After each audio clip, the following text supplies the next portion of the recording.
내가 너희에게 전하는 것은 주께 받은 것이니 곧 주 예수께서 잡히시던 밤에 떡을 가지사 축사하시고 떼어 이르시되 이것은 너희를 위하는 내 몸이니 이것을 행하여 나를 기념하라 하시고 식후에 또한 그와 같이 잔을 가지시고 이르시되 이 잔은 내 피로 세운 새 언약이니 이것을 행하여 마실 때마다 나를 기념하라. 바울은 고린도전서 11장에서 혼란스러웠던 고린도 교회의 성찬에 대하여 가르치면서 나를 기념하라 라는 하나님의 명령의 말씀을 전합니다. 나를 기념하라에서 기념하다 라는 헬라어 동사는 아남네시스라고 하는 단어입니다. 이 단어는 단순히 과거의 일을 기억하라 라는 의미의 말이 아닙니다. 그것은 이 과거의 기억의 사건이 현재적인 능력을 가지고 재현된다라는 것을 의미합니다. 현재의 삶에 그 과거의 사건이 실질적이고 실제적인 영향을 미치도록 하는 행위, 그것을 아남네시스, 기념하다라는 단어로 표현하고 있습니다. 성찬을 통해서 우리는 2000년 전 갈보리 언덕에서 일어난 그 예수님의 십자가 사건을 그저 먼 옛날의 이야기로만 간주하는 것이 아니라 지금 이곳에서 지금 우리 각자에게 임하는 구원의 사건으로 경험하게 된다라는 말씀입니다. 이스라엘 백성들은 출애굽을 하고 난 이후에 유월절을 지킵니다. 그들은 이 유월절을 그냥 기억하기 위하여 지키는 것이 아닙니다. 그 출애굽의 그 엄청난 억압과 핍박의 상황에서 그들을 구원해 주셨던 그 하나님의 은혜의 구원의 역사를 현재적으로 그들이 경험하고 그들이 느끼고 체험하는 실제적인 절기로 그들은 이 유월절을 지키고 있는 것입니다. 우리가 오늘 이 성찬에 참여할 때 우리는 죄와 사망의 권세 아래 있었던 우리를 구원하기 위해서 자신이 지키시고 피 흘리신 그 예수 그리스도의 희생을 우리의 심장으로 다시 느끼게 되고 그 사랑에 대한 깊은 감동과 감사를 현재의 고백으로 드릴 수 있는 것입니다. 우리는 이 아남네시스를 통해서 우리는 이 과거의 구원의 사건이 과거에 그치는 것이 아니라 현재의 나의 구원이며 나의 삶, 나의 신앙과 분리될 수 없는 사건이라는 사실을 우리는 기억하게 되는 것입니다. 주님의 기념은 우리를 과거의 사건과 현재의 삶을 잇는 생생한 영적 경험의 세계로 우리를 인도합니다. 우리는 이 성만찬을 통해서 과연 무엇을 느끼고 경험할 수 있을까요? 먼저 첫 번째는 찢기신 몸으로 보여주신 대속의 사랑을 우리는 체험하게 됩니다. 본문 26절에 그들이 먹을 때에 예수께서 떡을 가지사 축복하시고 떼어 제자들에게 주시며 이르시되 받으라 이것은 내 몸이니라 하시고 했습니다. 예수님은 유월절 만찬의 자리에서 떡을 들어 축복하고 기도하신 이후에 떼어 제자들에게 나누어 주시면서 이것이 나의 몸이다 라고 말씀하셨습니다. 이 말씀은 단지 상징적인 비유가 아닙니다. 인류 구원의 위대한 진리를 압축적으로 선포하고 있는 말씀입니다. 당시 유대인들에게 떡은 우리로 친다면 이 떡은 그냥 간식에 지나지 않지만 유대인들에게 있어서 떡은 일용할 양식이고 또 생명을 상징하는 의미입니다. 특별히 유월절 만찬에서의 이 떡은 이스라엘 백성이 애굽의 속박에서 해방돼서 새로운 생명을 얻는 것을 기념하는 핵심의 요소였습니다. 예수님은 바로 그 떡을 자신의 몸과 동일시하셨습니다. 그리고 당신의 죽음이 인류에게 진정한 자유와 영원한 생명을 가져다 줄 것임을 명확하게 선언하셨습니다. 예수님의 몸이 찢기신 것은 우리의 죄를 위한 완전한 대속의 제물이 되셨음을 의미합니다. 구약의 제사제도에서 죄를 지은 자는 흠없는 짐승을 잡아서 피를 흘림으로써 잠정적인 속죄를 받을 수 있었습니다. 그러나 이 모든 제사는 그림자에 지나지 않았습니다. 결코 죄의 뿌리는 제거할 수 없었던 것이죠. 히브리서 기자는 이렇게 고백합니다. 히브리서 10장 4절에 황소와 염소의 피가 능히 죄를 없이 하지 못한다. 바로 이 순간 완전한 제물이 필요했고 예수님은 흠없는 자신의 몸으로 십자가에 달려 찢기시고 죽으심으로 인류의 모든 죄를 단번에 영원히 속죄하는 영원하고도 완전한 대속의 제물이 되셨습니다. 그분의 찢기신 몸은 우리의 죄악으로 더럽혀진 몸을 정결케 하셨고 사망의 저주에서 영원한 생명으로 인도하는 유일한 길이 되었습니다. 우리는 이 떡을 대할 때마다 예수께서 우리 각 사람의 죄를 대신하여 당하신 상상할 수 없는 고통과 희생을 깊이 기억해야 합니다. 우리를 너무나 사랑하셔서 자신의 존귀한 생명까지도 아낌없이 내어주셨던 그 사랑의 깊이와 넓이를 우리는 이해하기 위하여 또 감사하며 감격하는 그런 만찬을 맞이해야 하는 것입니다. 만일 그 사랑이 아니었다면 우리는 여전히 죄악의 사슬에 매여 있을 것입니다. 우리는 여전히 죽음과 또 여전히 우리는 저 지옥의 심판에 대한 두려움을 가지고 살아야만 했을 것입니다. 그러나 주님의 찢기신 몸으로 이제 우리에게 구원의 문이 활짝 열렸습니다. 그 은혜가 얼마나 놀랍고 이 사건이 우리의 영혼에 얼마나 감격스러운 사건입니까?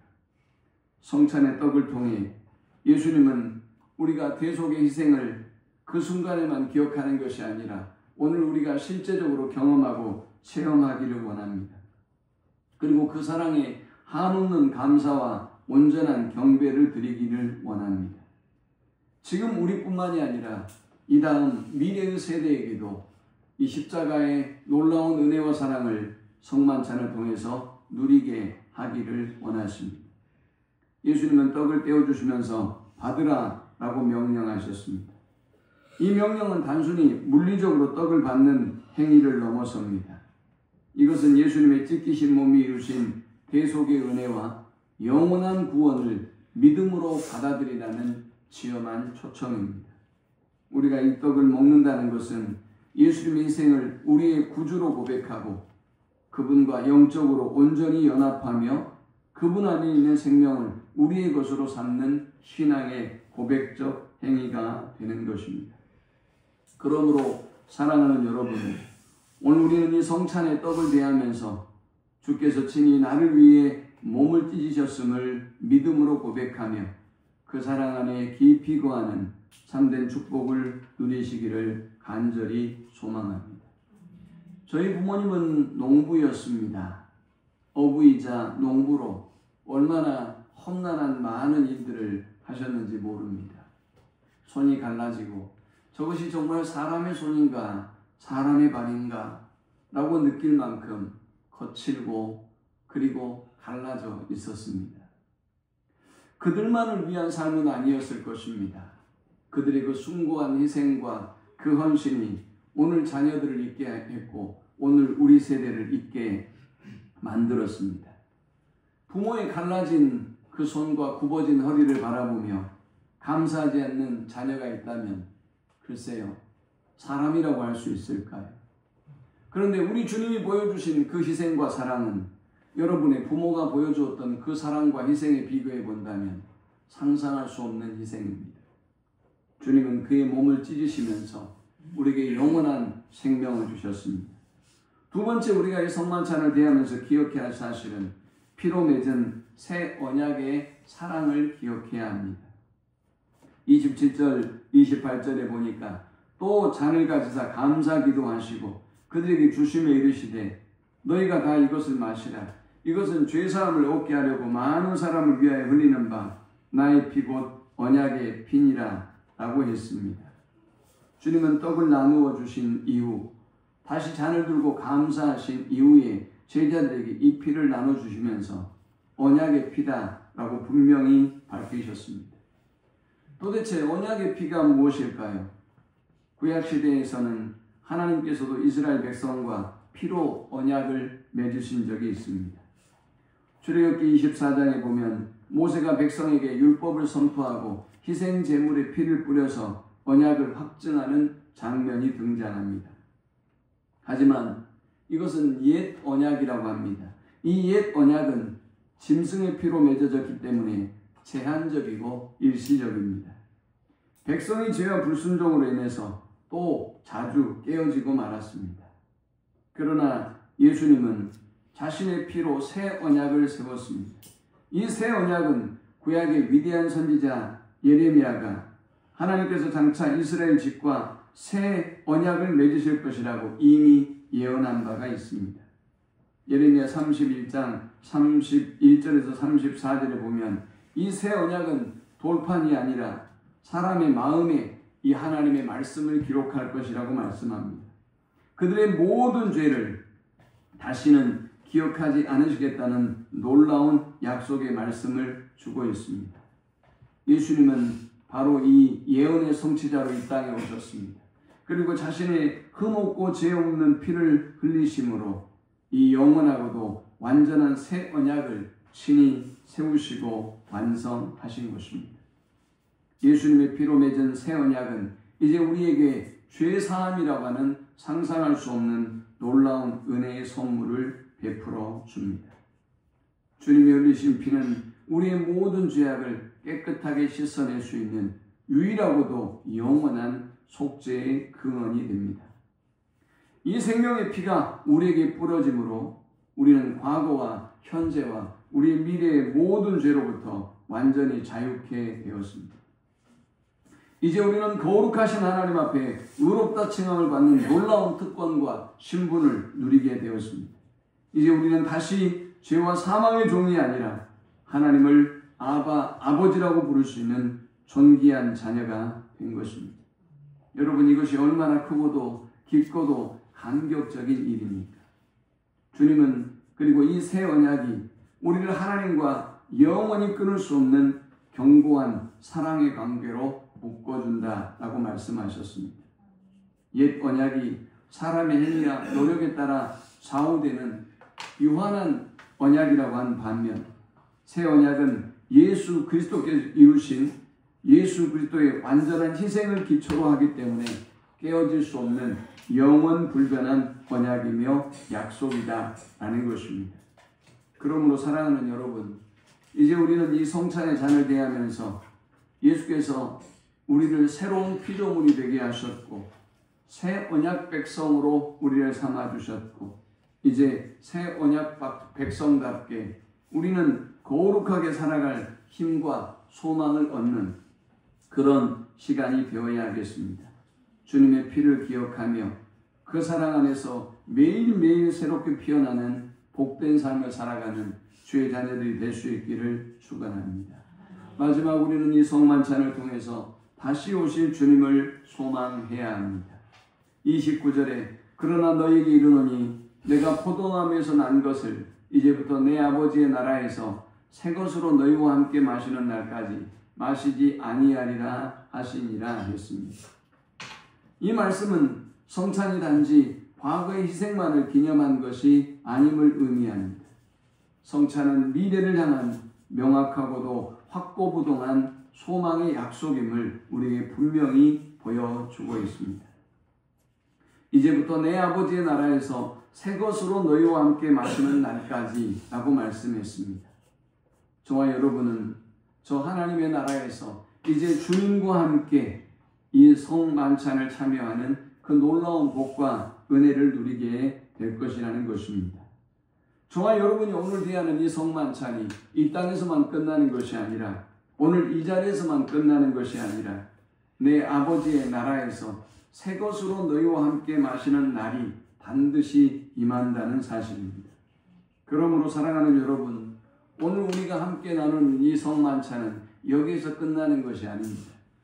그저 예식으로, 그저 상징으로 끝나는 것이 아니라 우리의 삶 속에 계속될 것이고 과거의 사건은 현재화될 것이고 그리고 이 현재적인 사건은 미래의 소망이 돼서 주님이 오실 그날까지 우리는 이 구원의 기쁨과 감격을 누리며 살게 될 것입니다. 우리는 이 소망을 붙잡고 살아가게 될 것입니다. 기념하라 라는 이 말씀을 묵상하면서 저는 한 사람이 떠올랐습니다. 1971년생으로 대전고에 아주 뛰어난 농구 선수가 있었습니다. 아주 전도 유망한 선수였죠. 얼마 전에 한 TV에 소개되었던 인물이기도 합니다. 이 사람이 참 뛰어난 천재여서 저는 참 관심이 많았던 사람이었습니다. 그가 바로 박승일이라고 하는 농구 선수였습니다. 대전고 부동의 센터포드였고 모두가 주목하는 그런 선수였습니다. 우리 시대를 풍미했던 농구 대잔치라고 하는 굉장한 대회가 있었죠. 이 농구 대잔치를 이끌었던 감독이 최이한 감독이 연세대학교 감독이었죠. 이 최이한 감독이 연세대에 부임하면서 가장 먼저 찾은 곳이 바로 대전고등학교였습니다. 바로 대전고등학교에서 이 박승일이라고 하는 선수를 스카웃하기 위함이었습니다. 이 선수는 장신인데다 기량도 아주 뛰어납니다. 탄력도 굉장히 좋습니다. 이 선수를 데려오는 것은 연세대학교를 아주 강한 팀으로 만들 수 있는 것이 확실했기 때문에 이 선수를 스카웃하려 했다는 것입니다. 박승일은 연세대학교 선수가 되었습니다. 그러나 모든 사람의 인생이 우리의 뜻대로, 우리의 바람대로 되는 것은 아니죠. 연세대학교에 왔던 박승일은 주전 멤버로 뛰기보다는 벤치에서 많은 시간을 보내야만 했던 후보 선수일 수밖에 없었습니다. 그 당시 연세대학교는 서장훈이라고 하는 국보급 센터가 있었기 때문입니다. 그는 자리를 잡지 못합니다. 벤치에서 많은 시간을 보냈습니다. 그리고 결국 기아라고 하는 실업팀으로 이제 스카웃 되었습니다. 기아라고 하는 실업팀에 취업을 하게 되었던 이 농구선수 박승일은 그곳에서도 안타깝게 빛을 보지 못합니다. 거기에도 여러분이 잘 아는 한기범이라고 하는 센터와 김유택이라고 하는 선수와 허재라고 하는 선수가 있었기 때문입니다. 그는 그곳에서도 후보로 오랜 시간을 보내야만 했습니다. 급기야 그는 농구의 인생을 끝내기로 결정합니다. 그리고 이제 농구단에서 퇴단하고 기아자동차의 실업팀이기 때문에 기아자동차의 사원으로 입사하게 되었습니다. 그는 누구보다 열심히 일했다고 합니다. 많은 사람들이 힘들어하는 일을 가장 솔선수범하면서 먼저 나서서 했다고 해요. 모두가 사랑할 만한 그런 직장인이었습니다. 그런데 그가 여전히 버리지 못한 꿈이 있었습니다. 바로 이 농구에 대한 꿈이었습니다. 그는 이 기아에서 일을 하면서도 끊임없이 농구장을 찾아 관람을 했고 결국 급기야 농구의 본고장인 미국 NBA에 그는 유학을 하게 됩니다. 부모님의 도움을 받지 않고 그의 힘으로 이 모든 일을 이루어내기 위해서 그는 밤낮 없이 일하고 공부했습니다. 하루에 4시간, 5시간을 자고 농구를 가르치기도 하고 농구의 전술에 대해서 배우기도 하고 그리고 청소에서부터 온갖 일을 하지 않은 것이 없었습니다. 드디어 2002년이 되었습니다. 그에게 놀라운 소식이 전해졌습니다. 연세대학교 감독이었던 최희양 감독이 울산 현대모비스의 감독으로 가게 되었고 그 감독으로 진출하면서 바로 이 외국인 선수와 언어로 소통할 수도 있고 NBA의 선진 농구를 배운 이 박승일이라고 하는 선수를 가장 먼저 데려오기로 결정한 겁니다. 박승일은 31세의 가장 최연소의 코치가 되었고 드디어 귀국길에 오릅니다. 그런데 이게 웬일입니까? 자기의 몸에 이상의 징후를 느낍니다. 몸이 말을 잘 듣지 않는 겁니다. 몸이 점점 더 마비되고 있다는 걸 느꼈습니다. 그는 조용히 자기 매형을 찾아서 진단을 합니다. 처남, 이대로는 안 돼. 큰 병원으로 가야 되겠네. 큰 병원으로 갔고 그는 안타깝게도 거기서 루게릭병이라는 그런 진단을 받습니다. 루게릭은 근육이 점점 더 마비가 됩니다. 움직일 수 없어지지요. 심장의 근육도 움직이지 못해서 결국은 죽음에 이르게 되는 병입니다. 그에게는 얼마 남지 않는 이제 시간이 주어졌습니다. 루게릭병에 걸린 사람들은 평균 2년 정도를 살고 생애를 마감하게 됩니다. 진단을 받고 엄마와 누나와 함께 했던 이 박승일은 화장실에 다녀오겠다고 잠깐 그 자리를 떠났다고 합니다. 한참이 지나고 돌아온 이 박승일의 눈이 벌겋게 충혈되어 있었습니다. 화장실에서 자기에게 찾아온 이 운명적인 병 때문에 그는 울고 또 울었던 것입니다. 병은 급격하게 빠르게 진전되기 시작했습니다. 그는 고치를 위해서 자신의 모든 삶을 다 바쳤습니다. 그에게는 두 가지 선택이 남았습니다. 그대로 죽음을 맞이할 것이냐, 아니면 코치가 되기 위해서 이토록 열심히 살았는데 조금의 기간이라도 코치를 할 것인가 고민하다 그는 울산 모비스에서 2개월의 코치 생활을 마치고 도저히 공을 다룰 수 없는 상태가 되자 은퇴하게 됩니다. 그는 집에서 누워서 많은 시간을 보냈습니다. 루게리 환자들을 위해서 자신의 몸에 일어나는 변화들을 글로 써내려가기 시작했습니다. 몸이 움직일 수 없는 상태가 되었습니다. 눈동자의 움직임으로 그는 글을 남기고 이 땅에 그가 해야 될 마지막 사명을 떠올렸습니다. 그것은 루게리 환자들을 위한 병원을 짓는 일이었습니다. 저는 루게리 환자들이 보험 적용이 되지 않는다는 걸 잘 몰랐습니다. 그런데 이 박승일 씨를 보면서 알았어요. 박승일 씨는 이 루게리 병을 자신과 자신의 온 가족들과 함께 싸우면서 세상에 이런 지옥 같은 질병이 있겠느냐라고 말했습니다. 온 가족들은 지쳐갔습니다. 하루는 아버지가 새벽에 그를 다시 뒤집어 눕혀주는 그런 일을 하는 아버지가 그를 돌보러 왔다가 쓰러집니다. 아버지를 진단해 보니 말기 내장암이었고 이 어린 박승일보다 간병하던 아버지가 먼저 세상을 떠나는 고통을 박승일은 경험하게 됩니다. 그는 포기하지 않았습니다.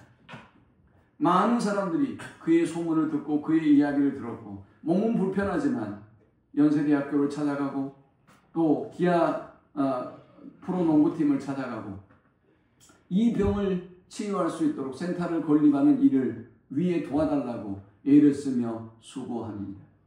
많은 사람들이 이 일에 참여하게 되었습니다. 그러나 그의 뜻대로는 되지 않았죠. 많은 연예인들이 그의 고군분투의 소식을 듣습니다. 여러분이 잘 아는 신실한 크리스찬 연예인들이 이 일에 동참했습니다. 션이 동참했고 그리고 송은이가 동참했고 양동근이 동참했습니다. 전국적인 콘서트를 열고 그리고 많은 도네이션을 받았습니다. 여러분이 잘 알고 있는 유명한 아이스 버킷 챌린지 운동이 일어났죠. 이 운동은 원래 미국에서 이 루게릭 병을 퇴치하기 위한 운동으로 시작되었습니다. 션이 이 운동을 보고 우리나라에서 이 일을 시작하자, 박승일을 위하여 이 일을 시작하자 라고 해서 여러분도 아마 아이스 버킷 챌린지 운동을 많이 보셨을 것입니다. 물동이에 얼음을 넣고 그리고 찬물을 끼얹고 도네이션하는 그런 운동이었죠. 이런 일련의 과정을 통해서 박승일은 우리만 아픈 것이 아니라 우리 모두 함께 이 아픔을 함께 경험하며 살아갑시다 라고 그는 운동을 펼쳤고 마침내 이 병원이 건설되었습니다. 그는 죽기 전에 이 병원을 돌아봅니다. 완공되기 전에 침대에 누워서 이 병원 한 곳 한 곳을 다 돌아보며 감격의 눈물을 흘립니다. 이 병원을 다 지어가는 그 상황에서 그는 이제 누나에게 이렇게 말했다고 합니다.